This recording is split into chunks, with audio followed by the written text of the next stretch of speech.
আমরা এই ভিডিওটির সাহায্যে শিখব খুব সহজে আপনি কিভাবে একটি অণু এবং রাউটারের জন্য ইউপিএস তৈরি করতে পারেন। এবং অনেকেই বলছিলেন যে ভাইয়া এরকম একটা ইউপিএস তৈরি করে দেখান যেটার ব্যাকআপ টাইম হবে 8 থেকে 10 ঘন্টা। সো আমি যে প্রক্রিয়াটি আপনাদের সাথে শেয়ার করব, আপনারা যদি পুরো ভিডিওটি একটু মনোযোগ সহকারে দেখেন, আই থিঙ্ক আপনারা এর থেকেও বেশি সময়ের ব্যাকআপ টাইমের একটা ইউপিএস নিজেরাই তৈরি করতে পারবেন এবং খুব সহজেই তৈরি করতে পারবেন। আর আমি এই ভিডিওতে দুইটা জিনিস কভার করব। একটা হচ্ছে আমরা 21টা ব্যাটারি দিয়ে এই ধরনের একটি ব্যাটারি প্যাক তৈরি করেছিলাম, এটা কিভাবে তৈরি করতে হয় তার পুরো প্রোগ্রেসটাই আমরা এই ভিডিওতে রাখছি। পাশাপাশি আমার হাতে আপনারা একটা ইউপিএস সার্কিট দেখতে পাচ্ছেন, এটা কিন্তু 0 সেকেন্ড পালসে আপনার যে লোডটা থাকবে বা আপনার অণু এবং রাউটার থাকবে, কারেন্ট চলে গেল সেখানে কোনো রিস্টার্ট নেবে না, অর্থাৎ স্মুথলি 0 সেকেন্ড পালসে চলতে শুরু করবে। তো আমরা এটা দিয়ে হচ্ছে পুরো একটা ইউপিএস ডিজাইন করব। বুঝতে পারছেন ভিডিওটা কিন্তু একটু বেশ বড়সড় হতে পারে, তার জন্য অবশ্যই মনোযোগ সহকারে দেখতে হবে। আর যদি মনোযোগ সহকারে দেখেন, আই থিঙ্ক আপনাদের অনেক বেশি উপকারে আসবে ভিডিওটা। তো আর কথা না বাড়িয়ে আমরা ভিডিওটি শুরু করা যাক। ভিডিওর শুরুতেই আপনাদের সাথে পরিচয় করিয়ে দিতে চাই ওয়ার্ল্ডের অন্যতম পিসিবি প্রস্তুতকারক কোম্পানির সাথে।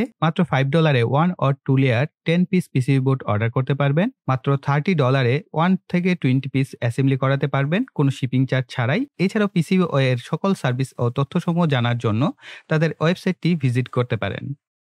পিসিবিওয়ের এসএমটি সার্ভিস পাওয়ার জন্য এখানে ক্লিক করুন। সহজ 4টি স্টেপের মাধ্যমে অ্যাসেম্বলি সার্ভিসটা নিতে পারবেন। স্টেপ 1 এ আপনার চাহিদা অনুযায়ী টার্ন কি, কিটেড অন কনসাইন্ড, কম্বো যেকোনো একটি অপশন সিলেক্ট করে কোয়ান্টিটি দিন এবং কম্পোনেন্ট ক্যাটাগরি সিলেক্ট করুন। স্টেপ 2 এ এডিশনাল অপশন এবং আপনার রিকোয়ারমেন্টের যে ডিটেইলস সেটা লিখুন। স্টেপ 3 তে পিসিবি সম্পর্কিত অপশনসমূহ সেট করুন এবং ক্যালকুলেট করুন। স্টেপ 4 এ ডিউরেশন সেট করুন। এরপর সেভ টু কাট করে গার্বার, বুম সহ প্রয়োজনীয় ফাইলসমূহ আপলোড করে নিন। এরপর রিভিউর জন্য অপেক্ষা করুন। রিভিউ হয়ে গেলে খুব সহজে আপনারা পিসিবিওয়ে থেকে আপনাদের যে সার্ভিসটা সেটা অর্ডার করতে পারছেন। আপনারা যে ইউপিএসটা ডিজাইন করতে যাচ্ছেন সেটা আপনি কি কি ফ্যাসিলিটিস পাচ্ছেন এবং এই সার্কিট বোর্ডটার বাই লিংক আমি চেষ্টা করব ভিডিও ডিসক্রিপশন বক্সে দিয়ে দেওয়ার। সো এখানে দেখতে পাচ্ছেন mini router UPS board 40 watt অর্থাৎ 40 ওয়াটের একটি কিন্তু আপনি ইউপিএস এর সাহায্যে তৈরি করতে পারছেন এবং ভার্সন 2.5। আপনারা এট এ টাইম একই সাথে দুইটা 12 ভোল্টের হচ্ছে আউটপুট পাচ্ছেন, একটা 9 ভোল্ট এবং একটা প্লাস এখানে দেখতে পাচ্ছেন ইন, এখানে আমরা 12 ভোল্ট ইন করব। বিভিন্ন পার্সেন্টেজ দেওয়া আছে, অর্থাৎ আপনার ব্যাটারির যে ভোল্টেজ লেভেল সেটা কত পার্সেন্ট হচ্ছে আপনারা এই ইন্ডিকেটর বাতিগুলোর সাহায্যে দেখতে পারবেন। তো আপনার কাছে যদি উন্নত মানের একটা পিসিবি ডিজাইন থাকে বা একটা পিসিবি বোর্ড থাকে, তাহলে কিন্তু আপনারা এই ধরনের প্রফেশনাল গ্রেডের বা প্রফেশনাল মানের সার্কিট বোর্ড ডিজাইন করতে পারবেন। তাদের জন্য বলবো আমার এই চ্যানেলে কিন্তু অসংখ্য পিসিবি ডিজাইনের উপর ভিডিও আছে, সো আপনারা চাইলে সেগুলো দেখে আসতে পারেন। জাস্ট এইভাবে হচ্ছে এইগুলোকে খুলে এটার ভিতরে সো ব্যাটারিগুলো হচ্ছে এইভাবে প্রত্যেকটা ব্যাটারির উপর আমি হচ্ছে হিটসিং টিউবগুলো লাগিয়ে নিব। এরপর এগুলোকে হচ্ছে এয়ার হিট গানের মাধ্যমে হিট দিয়ে আমাদের এটাকে লাগাতে হবে। সো এখন কিন্তু ব্যাটারিটা দেখতে একেবারে নতুন ব্যাটারির মতো লাগছে। সো এইভাবে আমি প্রত্যেকটা ব্যাটারিকে হিটসিং টিউব লাগিয়ে নিচ্ছি। সো এখন কিন্তু ব্যাটারিগুলো দেখতে একদম নতুনের মতো লাগছে হিটসিং টিউব লাগানোর পরে। সো দেখতেই পাচ্ছেন এখানে হচ্ছে টোটাল 21টা ব্যাটারি যেগুলো আপনারা এখানে দেখতে পাচ্ছেন। সো এগুলোকে এখন আমরা এদের যে হোল্ডার আছে সেখানে প্লেস করব। দেখতে পাচ্ছেন আমার কাছে একটি 12 ভোল্টের ইউপিএস ব্যাটারির যে কেস, সেই কেসটা রয়েছে। তবে এই কেসটা কিন্তু আমি নিজে তৈরি করে নেইনি, আমি দারাজ থেকে কিনে নিয়েছিলাম। এটার দাম আমার কাছে মেবি 323 টাকা রাখা হয়েছিল। এটার মধ্যে দুইটা ব্যাটারি হোল্ডার রয়েছে, যেখানে আপনার 21টি ব্যাটারির জন্য দুইটা ব্যাটারি হোল্ডার পেয়ে যাবেন একসাথে এবং প্রোডাক্টের বাইলিং ভিডিও ডিসক্রিপশন বক্সে দিয়ে দিব। এই ব্যাটারি হোল্ডারগুলোর মধ্যে ব্যাটারিগুলোকে প্লেস করব এবং এই ব্যাটারি প্লেসমেন্টটা সবচেয়ে বেশি ইম্পর্টেন্ট। আপনারা অনেকেই বুঝেন না, উল্টাপাল্টা ব্যাটারি প্লেস করেন, এতে করে আপনাদের যে ব্যাটারি প্যাকটা সেটা ঠিকঠাক মতো হয় না। তো অবশ্যই মনোযোগ সহকারে এই অংশটা দেখবেন। 18650 ব্যাটারির এই ধরনের যে অংশটা বা সাইডটা থাকে এটাকে বলা হয় পজিটিভ সাইড, আর যে পাশটা প্লেন থাকে সেটাকে বলা হয় নেগেটিভ সাইড। তো আমরা প্রথমে এই পজিটিভ সাইড ধরে প্রত্যেকটা ব্যাটারিকে এখানে প্লেস করব, অর্থাৎ এই সারি বরাবর প্রত্যেকটা ব্যাটারির পজিটিভ সাইডগুলো উপরের দিকে থাকবে। সো আমি যেভাবে সেট করছি ঠিক একইভাবে আপনারা ব্যাটারিগুলোকে সেট আপ করে নেবেন। এর পরের যে সারি থাকবে এখানে হচ্ছে আমরা প্রত্যেকটা ব্যাটারির নেগেটিভ যে সাইডগুলো আছে সেইগুলোকে আমরা উপরের দিকে রাখবো। এখন আমরা এই বরাবর প্রত্যেকটা স্লটে হচ্ছে ব্যাটারির যে পজিটিভ সাইড আছে সেগুলোকে রেখে আমরা এখানে সাজিয়ে নিব।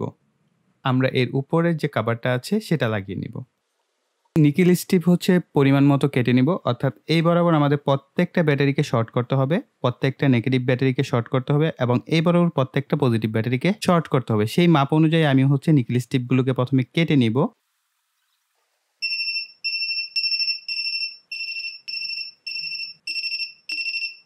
যেহেতু আপনারা আমার মতো করে তৈরি করবেন, সবসময় আমার ফরম্যাটটা মাথায় রাখবেন। সো দেখেন এই পাশে আমরা পজিটিভ রেখেছি, মাঝখানে নেগেটিভ, এই পাশে পজিটিভ। ওকে, তো এখন আমরা এই পাশের মাঝখানের নেগেটিভের সাথে এই পাশের পজিটিভকে শর্ট করব, এইভাবে শর্ট করছি এবং দেন হচ্ছে আমরা লাস্টের দিকে। সো যাদের কাছে আসলে স্পট ওয়েল্ডিং নাই তারা আপনারা সরাসরি সোল্ডার করবেন, কিন্তু একই ফরম্যাট অবলম্বন করবেন। সেই প্রথমে এবং লাস্টে দিলেই হয়ে যায়। যেহেতু আমার নিকেল স্ট্রিপগুলো অনেক পাতলা, তাই আমি এভাবে ব্যবহার করব না। আমি প্রত্যেকটা পথের জন্য একটা করে নিকেল স্ট্রিপ আমি এভাবে হচ্ছে লাগিয়ে নিব।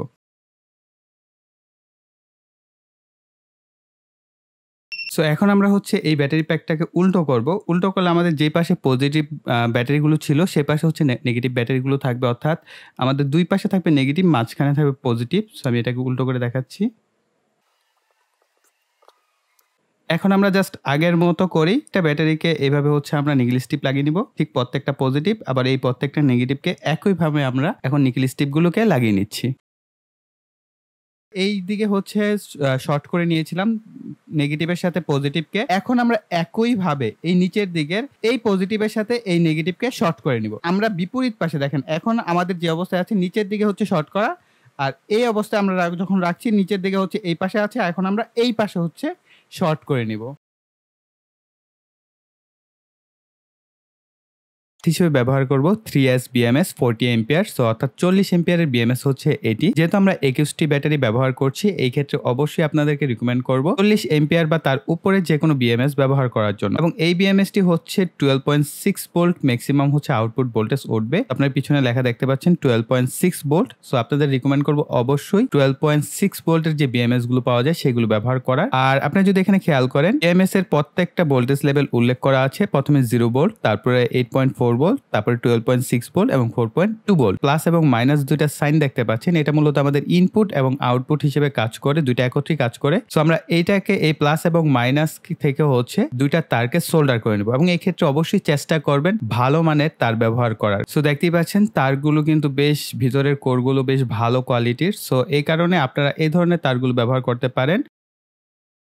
সো মোটা তারের জন্য আসলে সোল্ডারিং করাটা খুব একটা সুন্দর হয় নাই, তবে মজবুতভাবে লেগেছে। তার মাঝের যে অংশগুলো সেগুলো কেটে ফেলেছি। এখন 4টা টার্মিনাল আছে। এই পাশ ছাড়া আমাদের এই পাশে কিন্তু একটা সিঙ্গেল নেগেটিভ প্রান্ত রয়েছে। এই পাশে কিন্তু আমাদের সিঙ্গেল কোনো নেগেটিভ প্রান্ত নাই। এই পাশে প্রত্যেকটা আমাদের সিঙ্গেল প্রান্ত, এই যে একটা সিঙ্গেল প্রান্ত আছে এটা কিন্তু পজিটিভ সিঙ্গেল প্রান্ত। ওকে, ঠিক একইভাবে আমাদের এই পাশে একটা নেগেটিভ প্রান্ত আছে। আমরা এই প্রান্তটাকে আমরা মিটারের নেগেটিভ প্রান্তের সাথে কানেক্ট করব, প্রান্তের সাথে ধরবো এবং অন্যান্য প্রান্তের সাথে ধরে ধরে দেখবো ভোল্টেজ কত আছে। এট ফার্স্ট আমরা নেগেটিভের সাথে ধরে যদি আমরা এই প্রান্তে ধরি তাহলে আমরা এখানে পাচ্ছি 8.2 ভোল্ট, আর আমরা যদি নিচের দিকে ধরি তাহলে এখানে আমরা পাচ্ছি 4.13, অর্থাৎ এটা আমাদের 4.2 ধরে নিতে হবে। আমাদের এখানে 4.2 ভোল্টের মতো আছে। এর পরের প্রান্তটা আমাদের থাকবে 12.4। ঠিক আছে, এখানে আপনি 12.6ও পেতে পারেন বা 12.7 বা 8ও পেতে পারেন। আবার এই ক্ষেত্রে এরকমও হতে পারে আপনি 11 সামথিং পেতে পারেন যদি আপনার ব্যাটারিগুলো প্রত্যেকটা ফুল চার্জ করা না থাকে। এই ক্ষেত্রে অবশ্যই একটা বিষয় মাথায় রাখবেন, প্রত্যেকটা ব্যাটারি ফুল চার্জ করে দেন হচ্ছে ব্যাটারি প্যাক তৈরি করবে। আপনি যেই বিএমএসই ব্যবহার করেন না কেন এটা আপনার ব্যাটারির জন্য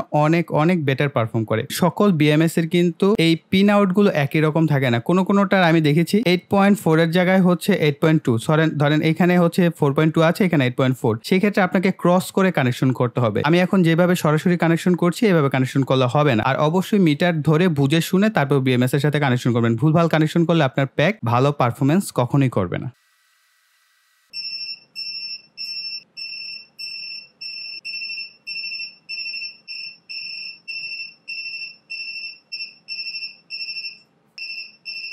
আউটপুটটা টেস্ট করে দেখবো, যদি আমাদের এখানে প্রপার ভোল্টেজটা আসে তার মানে হচ্ছে আমাদের বিএমএস কানেকশনটা প্রপারলি হয়েছে, আদারওয়াইজ হয়নি। পাচ্ছি 12.4 ভোল্টের মতো অলমোস্ট আমরা পাচ্ছি, 12.43 ভোল্ট। আই থিঙ্ক আমাদের বিএমএসটা প্রপারলি আউটপুট দিতে পারছে। এর ভিতরে আমরা এটাকে ধীরে ধীরে ছাড়বো। ওকে, এরপর হচ্ছে আমরা এই যে দুইটা টার্মিনাল আছে এই দুইটা টার্মিনালের লালটার সাথে হচ্ছে এখান থেকে আমাদের লাল তারটাকে কানেক্ট করব, আর নীলটার সাথে হচ্ছে এখান থেকে আমাদের কালো তারটাকে কানেকশন করে নিব। যতটুকু তার আপনার প্রয়োজন অতটুকু পরিমাণ কেটে হচ্ছে আপনি এটার সাথে জোড়া দিয়ে তারপর হচ্ছে সোল্ডার করে নেবেন।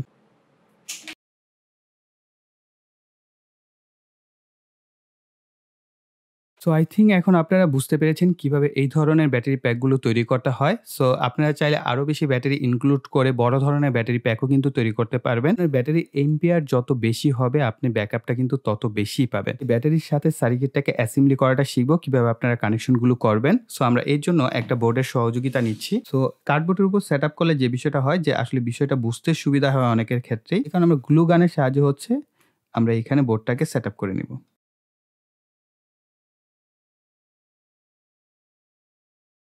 কানেক্টর এর সাথেই আসে অর্থাৎ এই সার্কিট বোর্ডের সাথে আপনাকে দিয়ে দিবে। এই কানেক্টরটাকে হচ্ছে আমাদের এখানে ইনপুট করতে হবে। ইনপুট করার পর এই ২ টা তারকে হচ্ছে আমাদের সুইচের ২ প্রান্তে সোল্ডার করে নিতে হবে। সো এখন আমি সুইচের ২ প্রান্তে হচ্ছে এই তার ২ টাকে সোল্ডার করে নিব।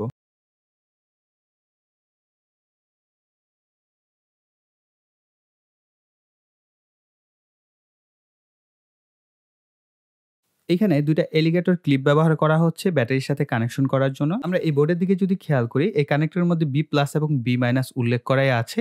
সো আমরা B+ এর সাথে হচ্ছে লাল তারটাকে কানেকশন করব আর B- এর সাথে কালো তারটাকে কানেকশন করে নিব।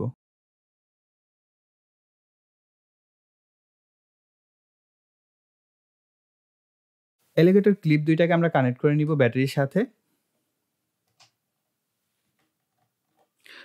সো আপনারা যদি বোর্ডের দিকে খেয়াল করেন তাহলে আমাদের বাতিটা জ্বলছে অর্থাৎ আমাদের ইউপিএস মোড অন অবস্থায় আছে এবং আমাদের চার্জিং হচ্ছে 100% ফুল চার্জে আছে যেহেতু আমাদের এই ব্যাটারিটা ফুল চার্জ করা এবং এখান থেকে যদি আমরা ইনপুট করি তাহলে হচ্ছে আমাদের ব্যাটারিটা চার্জ হওয়া শুরু করবে আর এখানে সুইচ আছে সুইচটাকে যদি অফ করে রাখেন তাহলে আপনার এই ইউপিএসটা অফ থাকবে আর অন করলে আপনাদের ইউপিএসটা কিন্তু অন হয়ে যাবে। সো এবার আসা যাক চার্জিং সেকশন নিয়ে। সো চার্জিং সেকশনে দেখতে পাচ্ছেন এখানে হচ্ছে আমি ২টা অ্যাডাপ্টার কিনেছিলাম এর আগে এবং এই ২টা অ্যাডাপ্টার আমি মোটামুটি ভালোই ব্যবহার করছি। তবে এগুলোর প্রাইস খুব একটা বেশি হয় না। তবে এদের মধ্যে আরেকটা ভেরিয়েন্ট আছে আমি দেখাচ্ছি আপনারা কিভাবে বুঝবেন। সো একটা হচ্ছে ৫ এম্পিয়ারের আরেকটা হচ্ছে ৩ এম্পিয়ারের। সো ২ টা অ্যাডাপ্টারে এই জায়গায় যে লেখাটা আছে অ্যাডাপ্টার পাওয়ার এটার মধ্যে একটা চাইনিজ লেখা থাকে। ওই অ্যাডাপ্টারটার প্রাইসটাও কিছুটা বেশি হয়ে থাকে ৭০০ থেকে ৳১,০০০ প্রাইসের মধ্যে এবং এটা হচ্ছে ২৪ ভোল্ট পর্যন্ত আপনারা মেক্সিমাম হচ্ছে আউটপুটটা নিতে পারবেন। সো একই রকম দেখেন সেম ২ টা অ্যাডাপ্টার। এটা হচ্ছে ৫ এম্পিয়ারের। সো এটা পিছনের দিকে যদি আপনারা খেয়াল করেন তাহলে দেখতে পাবেন ৩ থেকে ২৪ ভোল্ট পর্যন্ত হচ্ছে মেক্সিমাম আপনারা আউটপুট ভোল্টেজ নিতে পারবেন। আর এটা হচ্ছে ৫ এম্পিয়ার আর এই অ্যাডাপ্টারটা আপনারা দেখতে পাচ্ছেন এটা হচ্ছে ৩ এম্পিয়ারের। ঠিক একই ৩ থেকে 24 ভোল্ট পর্যন্ত আপনারা আউটপুট নিতে পারবেন। এখন কথা হচ্ছে যে ভাই আমরা আসলে কোন অ্যাডাপ্টারটা ব্যবহার করব? তো আপনি যদি এই ধরনের সেম আমার মতো ১৪ এম্পিয়ারের ব্যাটারি প্যাক তৈরি করেন অর্থাৎ ২১ টা ব্যাটারি দিয়ে তাহলে আমি রিকমেন্ড করব ৩ এম্পিয়ার হচ্ছে স্টেবল। সো আপনারা যে ৫ এম্পিয়ার দিয়ে চার্জ করতে পারবেন না তা না। আমি বলব যে আপনারা ৩ এম্পিয়ারটা সিলেক্ট করবেন। এতে করে আপনাদের অ্যাডাপ্টারটাও ভালো থাকবে প্লাস আপনাদের ব্যাটারিটাও প্রপারলি চার্জ হবে। আসলে ফাস্ট চার্জিং হলে যে ব্যাটারি খুব দ্রুত চার্জ হবে, খুব দ্রুত ডিসচার্জ হবে ওরকমটা না। যেহেতু আপনি এরকমও হতে পারে এই অ্যাডাপ্টারটা দিনরাত ২৪ ঘন্টা লাগিয়ে রাখবেন। কিন্তু দেখা গেল যে আপনার ইলেকট্রিসিটি যায় নাই। সো তখনও কিন্তু আপনার ডিভাইসটা কানেক্টেড অবস্থায় থাকবে। এই কারণে আপনি যদি কিছুটা কম এম্পিয়ারও ব্যবহার করেন, আপনার যে ব্যাটারিটা সেটা কিন্তু ফুল চার্জই হয়ে থাকছে। সো এই ক্ষেত্রে আসলে কিন্তু আপনার ফাস্ট চার্জিং এর দরকার নাই। সো সেক্ষেত্রে আমি বলব যে আপনারা ৩ এম্পিয়ারের অ্যাডাপ্টারটা ব্যবহার করবেন। ২০ এম্পিয়ার বা ২৫ এম্পিয়ারের হচ্ছে ব্যাটারি প্যাকটা তৈরি করেছেন, সেক্ষেত্রে অবশ্যই আপনাকে ৫ এম্পিয়ারের অ্যাডাপ্টারটা ব্যবহার করতে হবে। আর আমি চেষ্টা করব এই ২ টা অ্যাডাপ্টারের বাই লিঙ্ক ভিডিওর ডেসক্রিপশন বক্সে দিয়ে দেওয়ার।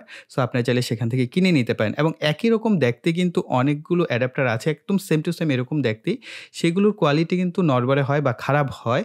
তবে আমি এই ২ টা অনেক লম্বা সময় যাবতই ব্যবহার করছি। এখনো আমাকে ট্রাস্টের সাথে আউটপুট দিচ্ছে এবং আমি মনে করি যে একেবারে খারাপ না। মোটামুটি ভালো মানের অ্যাডাপ্টার এগুলো। সো আমরা এখান থেকে হচ্ছে ৩ এম্পিয়ারের যেটা আছে সেটা আমরা হচ্ছে এখানে চার্জিং সেকশনে ব্যবহার করব। সো আপনি চাইলে ৫ এম্পিয়ারও ব্যবহার করতে পারেন। সো আমি ৩ এম্পিয়ারেরটা সিলেক্ট করছি। সো এটাকে হচ্ছে আমরা ইনপুট দেই। এইখানে ভোল্টেজটা হচ্ছে আপনার ১২.৬ ভোল্ট সিলেক্ট করবেন।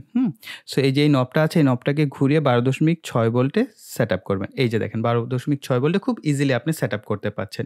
এই হচ্ছে আমাদের চার্জ ইন। আমরা এখানে ইনপুট করে দিলাম। সো এখন আপনারা দেখতে পাচ্ছেন আমাদের এইখানে কিন্তু একটা ইন্ডিকেটর বাতি জ্বলছে অর্থাৎ আমাদের চার্জ ইন অবস্থায় আছে। আর আমরা যদি এখন ইউপিএসটাকে অন করে দেই তাহলে আমাদের ইউপিএসটা কিন্তু অন কন্ডিশনে আছে। সো আমরা এট এ টাইম এখানে আউটপুট দিয়ে দেখি যে আমাদের আউটপুট লোডটা চলে কিনা। সো আমরা একে, একে এই ৭৭৫ ডিসি মোটরকে আউটপুট দিয়ে দেখব যে আসলে কি হয়। সো আমরা ১ম টায় কানেক্ট করছি। তো ডিসি মোটর কিন্তু চলছে। সো আমরা চেঞ্জ করে পরেরটায় কানেকশন করে দেই। সো এখন হচ্ছে 9 ভোল্টে অপারেট হচ্ছে, আপনারা সাউন্ড শুনে বুঝতে পারছেন। দেন আমরা 12 ভোল্ট দিয়ে দেখি। সো দেখতে পাচ্ছেন 12 ভোল্টের ডিভাইসটা আমাদের আরও বেশি দ্রুত গতিতে ঘুরছে এবং সাউন্ডটা কিন্তু অনেক বেশি হচ্ছে, যেহেতু বেশি ভোল্ট এবং এম্পিয়ার সে পেয়েছে। এটা হচ্ছে 5 ভোল্টের একটা রাউটার। সো আমার কাছে আসলে 12 ভোল্টের কোনো রাউটার নেই, বা আমি এই রাউটারটাই মূলত ব্যবহার করে থাকি পার্সোনাল ইউজের জন্য, বা আমার কাছে এই মুহূর্তে কোনো অণু নাই। সো এক্সট্রা একটা অণু আমার কিনা দরকার। সো আপনাদের সাথে এই ধরনের ভিডিওগুলো শেয়ার করার জন্য। আই থিংক এটা যদি রিস্টার্ট না নেয় তাহলে 12 ভোল্টের বা 9 ভোল্টের অণু রাউটার রিস্টার্ট নিবে না। সো আমরা এটাকে কানেক্ট করি। আমাদের প্রথমটা হচ্ছে 5 ভোল্টের জ্যাক, আমরা এখানে ইনপুট করে দিচ্ছি। সো খেয়াল করেন আমাদের রাউটার কিন্তু পাওয়ার পেয়েছে। আমরা কিছুটা সময় অপেক্ষা করব, আরেকটা বাতি জ্বলবে। সো এখন দেখতে পাচ্ছেন আমাদের 2টা বাতি জ্বলছে। যদি এটা রিস্টার্ট নেয় তাহলে হচ্ছে একটা বাতি বন্ধ হয়ে যাবে, বা 2টা বাতি বন্ধ হয়ে আবার কিন্তু স্টার্ট হবে, যেহেতু কিছুটা সময় লাগে সেকেন্ড বাতিটা অন হতে। সো এখন আমরা দেখি, যদি ধরেন এখন আমাদের ইলেকট্রিসিটি চলে আসছে, আমাদের ডিভাইসটা কিন্তু অফ হয় নাই। ওকে? সো বড় বিষয় হচ্ছে যখন কিনা ইলেকট্রিসিটি চলে যায় তখন কিন্তু রিস্টার্ট নেয়। সো আমরা আমাদের এই ইলেকট্রিসিটির, অর্থাৎ এইখানে দেখেন আমাদের ভোল্টেজ দেখাচ্ছে, এটা অফও করে দিচ্ছি। সো তাহলে আমাদের কিন্তু ডিভাইস রিস্টার্ট নেয় নাই। অর্থাৎ আমাদের ডিভাইসটা স্টেবলভাবে আউটপুট দিচ্ছে। সো ঠিক আবার যদি আমরা এখানে অন করি, সো দেখতে পাচ্ছেন আমাদের ডিভাইস চলছে। আবার যদি অফ করে দেই তাহলে কিন্তু আমাদের ডিভাইসের কোনো পরিবর্তন হচ্ছে না। অর্থাৎ 2টা বাতি স্টেবল অবস্থায় চলছে।